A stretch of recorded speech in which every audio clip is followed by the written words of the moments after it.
September 21st, 1944. Day 5. Arnhem, Netherlands. Major Robert Kane, 30 years old, second in command of 2nd Battalion, South Staffordshire Regiment, British 1st Airborne Division, crouches behind rubble, holding a Piat anti-tank weapon. 50 meters ahead. A German Panther tank grinding through the ruins, main gun traversing, searching for targets. Kane's battalion was supposed to hold positions near Arnhem Bridge for 48 hours, 2 days maximum, until British ground forces arrived from the south. But it's now day 5. Ground forces are still 10 miles away, delayed, stalled, unable to break through German defenses. Kane's battalion, originally 600 men, is now reduced to fewer than 100 effectives. No resupply, no reinforcements, no hope of relief. Just hold until X-Corps arrives. The Panther tank fires, high explosive round impacts building 20 meters from Kane's position. Rubble collapses, dust fills the air. Kane shoulders the Piat, a spring-loaded anti-tank weapon that fires a 3-pound bomb effective to 100 meters. The Piat is crude, inaccurate, and barely capable of penetrating Panther frontal armor, but it's the only anti-tank weapon Kane has left. He aims at the Panther's side armor, thinner than frontal armor, potentially vulnerable, range 50 meters, too close. If Kane fires and misses, the Panther will see his position and kill him with the next shot. If Kane fires and hits but doesn't penetrate, same result, dead.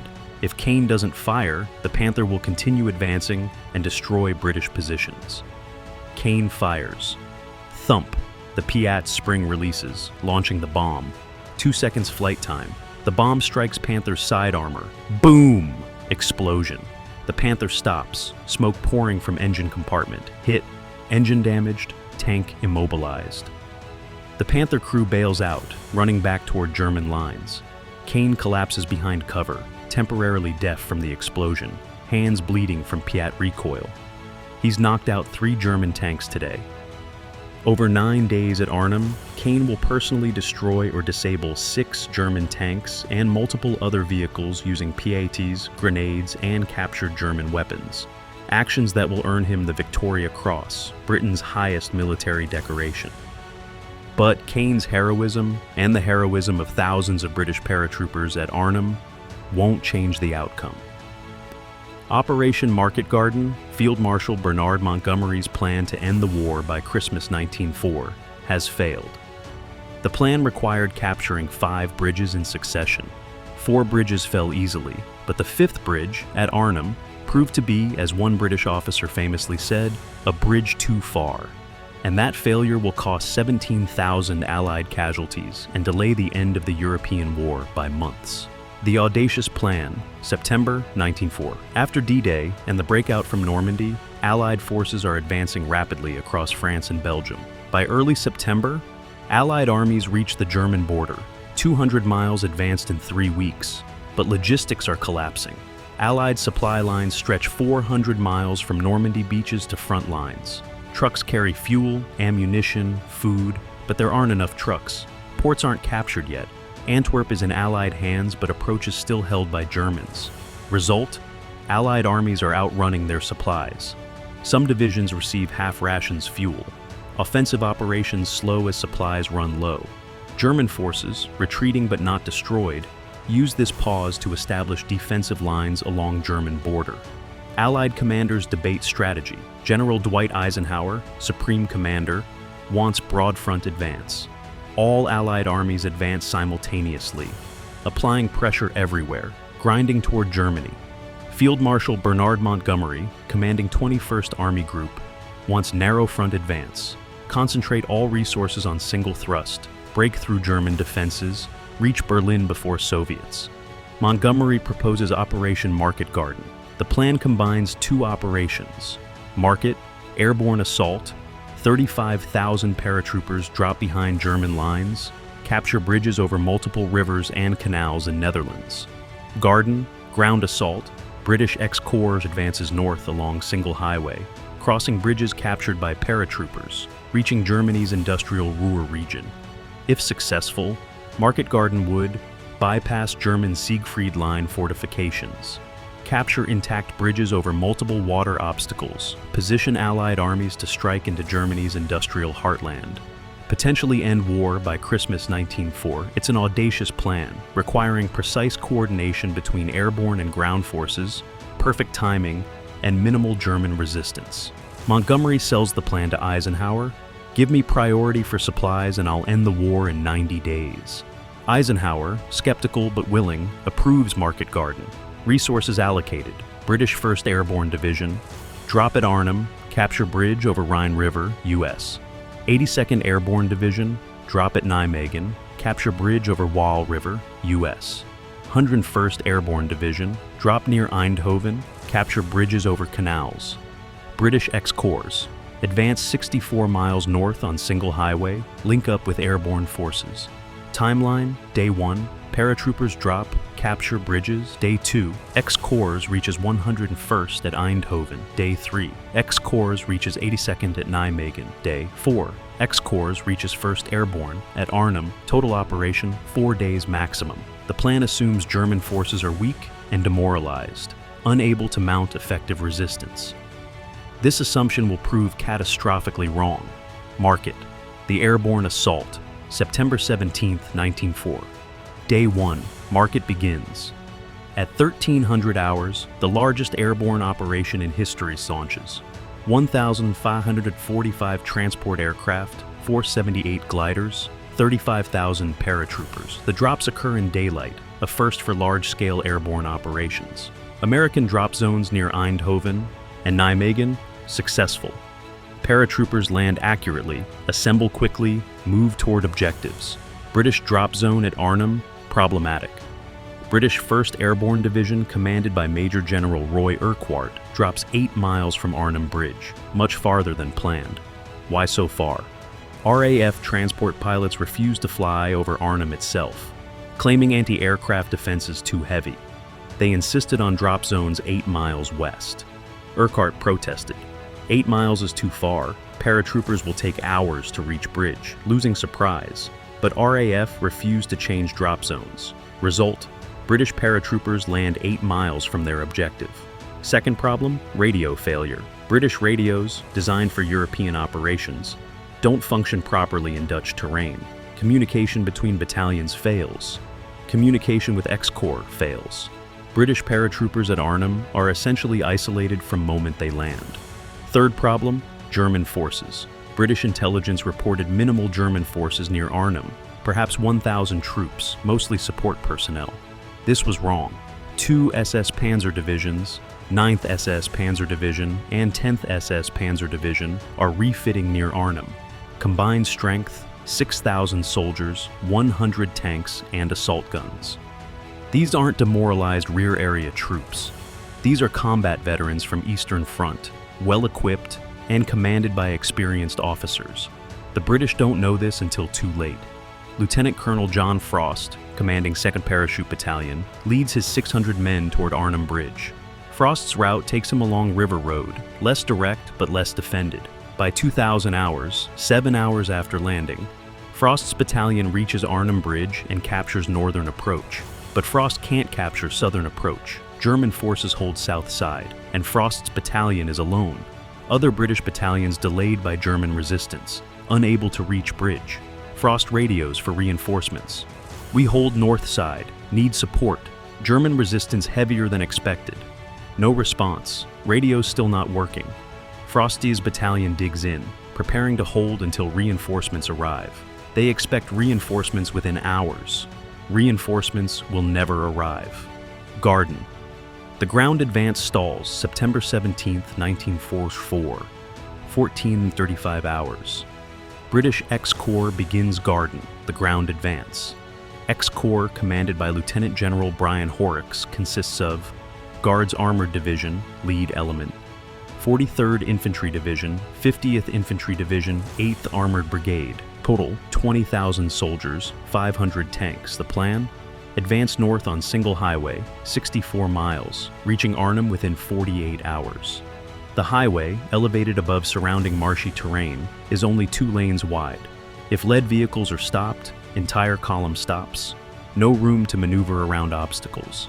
The advance begins with massive artillery barrage, 350 guns firing on German positions.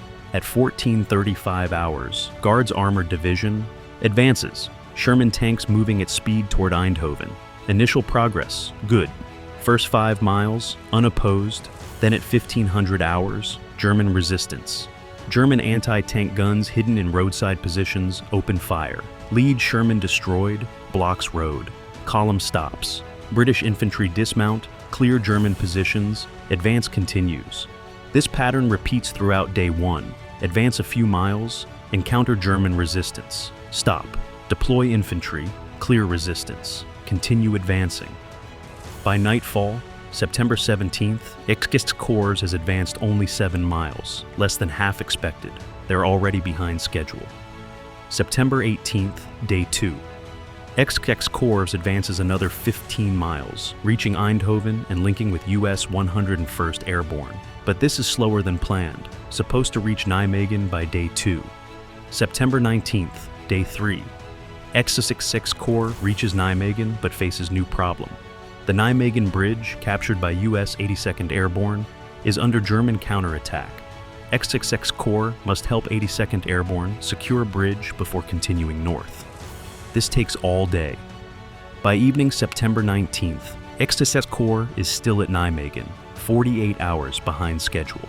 Meanwhile, at Arnhem, 64 miles north, British 1st Airborne Division is fighting alone, surrounded, with no idea when relief will arrive. A bridge too far, 2140-30-20. September 17-20th, Arnhem Bridge. Lieutenant Colonel Frost's 2nd Parachute Battalion holds northern approach to Arnhem Bridge. The battalion occupies buildings overlooking bridge. Strong defensive positions, but limited fields of fire. German forces hold southern approach and surrounding town. SS Obersturmbannführer Walter Harzer, commanding 9th SS Panzer Division, organizes counterattack. Harzer's plan: isolate British at bridge, prevent reinforcement, destroy them systematically. German advantages: armor, Tigers, Panthers, assault guns. British have no heavy anti-tank weapons. Artillery: German guns systematically shell British positions. Reinforcements: Germans can reinforce freely, British cannot. British advantages: defensive positions. Buildings provide cover. PIAT anti-tank weapons. Limited effectiveness, but better than nothing. British determination: paratroopers trained to hold against odds. September 18th, day 2. German attacks intensify. Tanks approach bridge. British engage with PATs. Major Tatham Warder leads counterattack against German infantry, famously carrying an umbrella.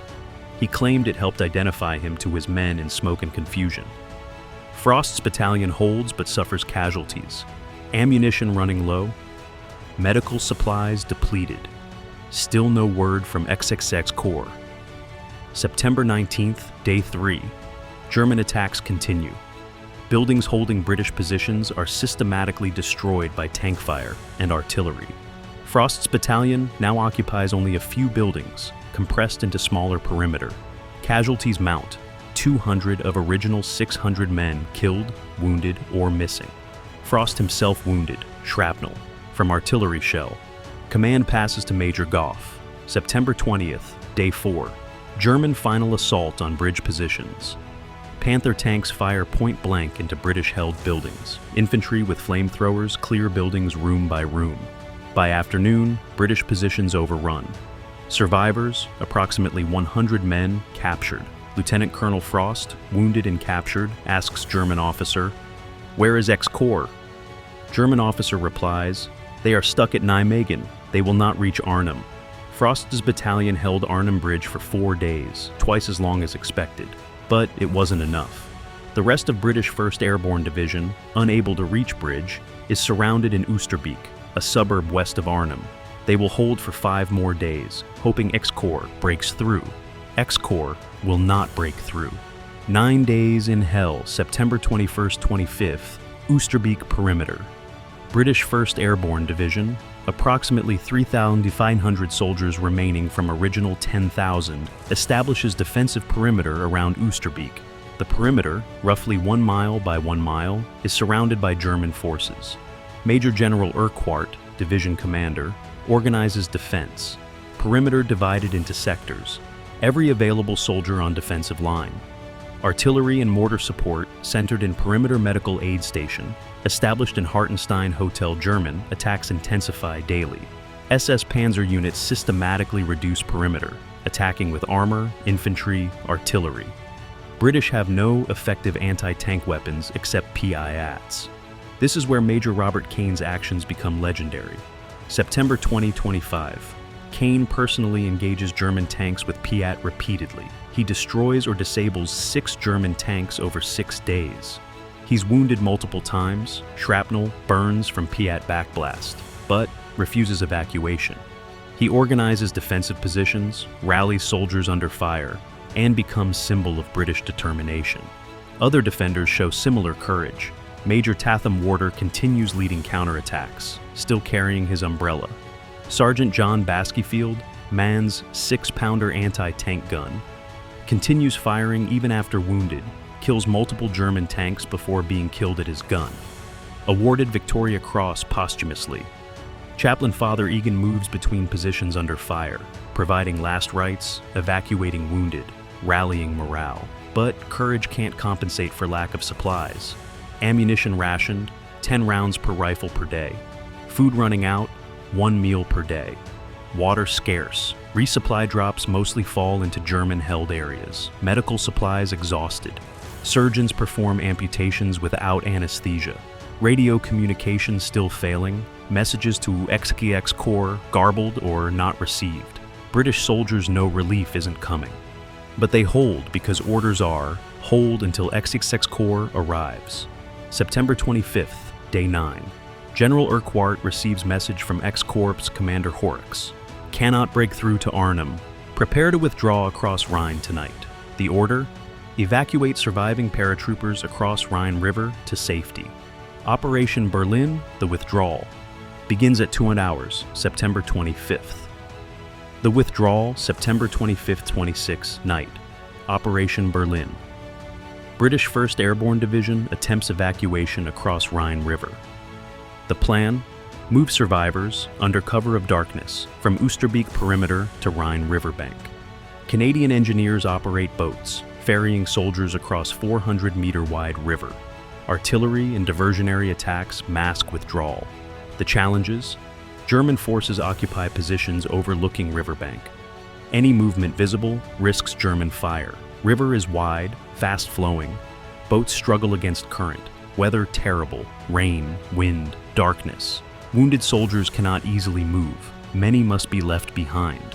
At 2200 hours, withdrawal begins. Soldiers move silently toward river, leaving behind weapons, equipment, wounded. Some wounded soldiers, knowing they'll be captured, provide covering fire to help others escape. Canadian engineers work frantically, shuttling boats across river, returning for more soldiers. German forces detect withdrawal around midnight, open fire on riverbank. Artillery shells explode near boats. Machine gun fire sweeps river crossing points. Many soldiers drown, weighted down by equipment, swept away by current. Some boats capsize, soldiers lost in darkness. By dawn, September 26th, withdrawal complete. 2,963 soldiers evacuated successfully. Remaining soldiers, wounded, unable to reach river, or acting as rearguard, captured. Final casualties for British 1st Airborne Division: 1,485 killed, 6,925 captured, including wounded. 2,163 evacuated, total engaged, 1095 casualty rate, 7%. The division is destroyed, no longer combat effective. It will be rebuilt but never again reach its pre-Arnhem strength or effectiveness. Operation Market Garden. Overall casualties: British 720 casualties, American 7,800 casualties, Polish 1,000 casualties, total Allied 16,000 plus casualties, German 8,000, 10,000 casualties. For comparison, D-Day casualties on all beaches combined were 10,000. Market Garden fought over 9 days on narrow front, cost more casualties than D-Day, and achieved nothing strategically. The bridges that were captured, Eindhoven, Nijmegen, didn't lead anywhere because Arnhem Bridge wasn't captured. XXX Corps couldn't advance beyond Nijmegen without Arnhem Bridge. The advance into Germany stalled. The war would not end by Christmas 1944. It would continue another 8 months, costing hundreds of thousands more lives. The blame and the lessons. After Market Garden failed, recriminations began. Montgomery blamed intelligence failure. "We didn't know SS panzer divisions were at Arnhem." British intelligence countered, "We reported SS units present but were overruled." X-Corps blamed single road advance. "One highway impossible to advance." Quickly, any blockage stops entire column. Airborne commanders blamed drop zone distance. Dropping 8 miles from objective guaranteed failure. RAF blamed everyone. "We provided transport, not our fault if plan was bad." Modern military historians identify multiple failures. Planning failure, plan too complex, required perfect execution, no contingency for delays. Intelligence failure, SS panzer divisions were known to be in area but threat dismissed. Communication failure, radios didn't work. Airborne forces isolated from moment they landed. Logistical failure, XXX Corps couldn't advance faster on single highway with limited supplies. Command failure, Montgomery's optimism overrode realistic assessment of obstacles. The lessons? Airborne operations require link-up within 24 to 48-hour maximum. Longer isolation risks destruction. Single-axis advances are vulnerable to delays. One roadblock stops everything. Reliable communication is essential. Without radios, coordination impossible. Intelligence must be believed. Dismissing evidence of strong enemy forces leads to disaster. Major Robert Kane survived. Evacuated during withdrawal, recovered from wounds. He received Victoria Cross for actions at Arnhem. Citation read, "Conspicuous gallantry, refusing evacuation despite wounds, destroying multiple enemy tanks." After war, Kane returned to civilian life, rarely spoke about Arnhem. In 1970's interview, "We failed at Arnhem, not because we didn't fight hard. We fought as hard as anyone could. We failed because the plan was too ambitious and too many things went wrong. Courage can't overcome bad planning." Lieutenant Colonel Frost, captured at Bridge, spent remainder of war as POW. After war, he wrote book about Arnhem, criticizing Market Garden planning. Frost died 93, age 80. September 1726, 1904, 9 days, 1 bridge, 17,000 casualties. Montgomery's plan to end the war by Christmas failed at the last bridge, the bridge too far. British paratroopers held Arnhem Bridge for 4 days, twice as long as planned, waiting for relief that never came. They held Oosterbeek perimeter for 5 more days, fighting tanks with rifles and determination, before withdrawing across the Rhine with 7% casualties. Their courage was extraordinary, but courage couldn't overcome flawed planning, bad intelligence, and overly ambitious objectives. Market Garden proved that even in a winning war, individual operations can fail catastrophically when planning outpaces capability. These stories of audacious plans, determined defenders, and the price of optimism deserve to be remembered. Subscribe so they never fade into history. Next time, 80,000 troops, 7 days, surrendered. Churchill's worst moment when Singapore fell to a Japanese force half its size.